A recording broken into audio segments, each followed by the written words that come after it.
intaa kadib runtii barnaamijkan maanta isugu nimi waa barnaamij runtii dhinacayga wuxuu ka yahay taariikhi ama wax aad u qurux badan oo runtii lagu farxo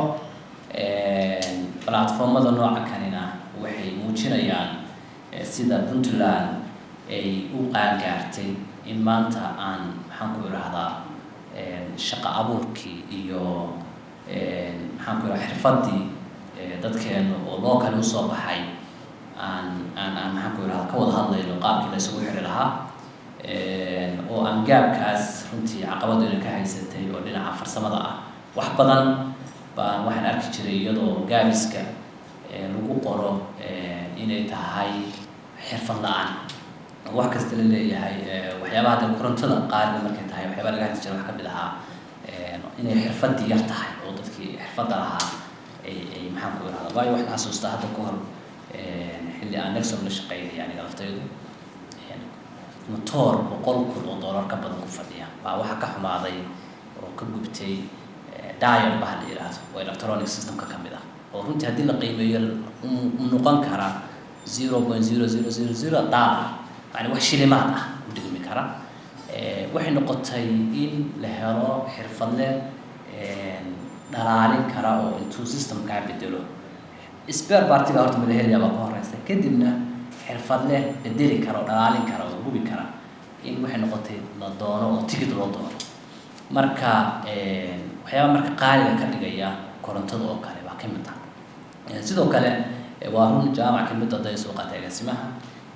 marka anaga ka hadlayno dhinaca safety-ga korontada oo ah waxa koowaad oo xirfadda qofka la baro korontada la barayo safety-ga ama badqabka korontada waxa lagu tilmaamaa gurigan oo kale inuu ku jirno oo maxaan ku irahdaa bam kaanjadi ka furan tahay uu dhex yaalo fashfash leeyahay laakiin ayna garanaynin inuu ku jiro marka ay macna laga hadlayo badqabka because of sidoo khatar u noqon karo korontada oo aan markaas protection system-keedu ama badqabkeedu aan saxsanayn marka xirfad marka la hadlayo waxyaabahaas oo dhan baa base u ah oo maxaan ku irahdaa waxa uu yimaado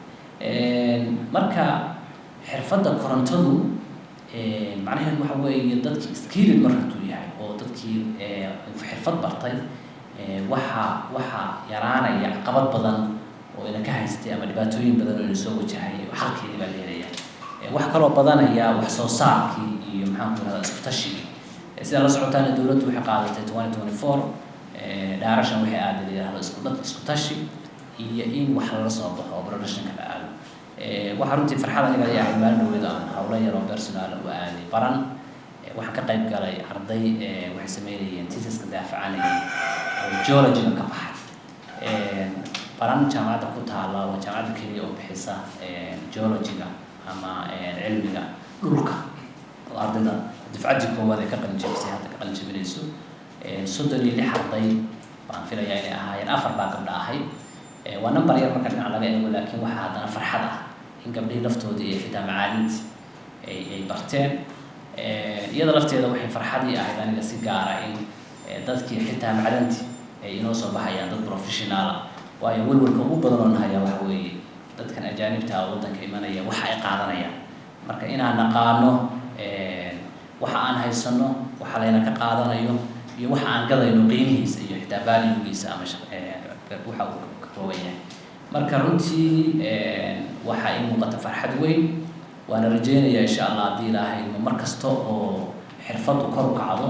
waa mar kasta oo xal loo helo horumarinta dhulka kharashkii uu yaraado aynu ka maarano inaynu cidda kale aynu maxaan ku marti u noqono waa mu ahlalinayaa wasaaradda shaqada iyo arrimaha bulshada runtii shaqada iyo leerka ay qaadatay waana rajeynayaa inay dhammaan sektarada maxaan ku irahdaa xirfadooda ay kor u qaado oo sidaas sidoo kale waxaan rabaa inaan mahad celiyo hay'adda NIS Foundation iyo lafteedu barnaamijkan qayb ka qaadatay oo iyo shirkadda Nexon oo iyana loo mahad celiyo laguna daydo shirkadaha kale ay tahay marka aad baan u mahadsantahay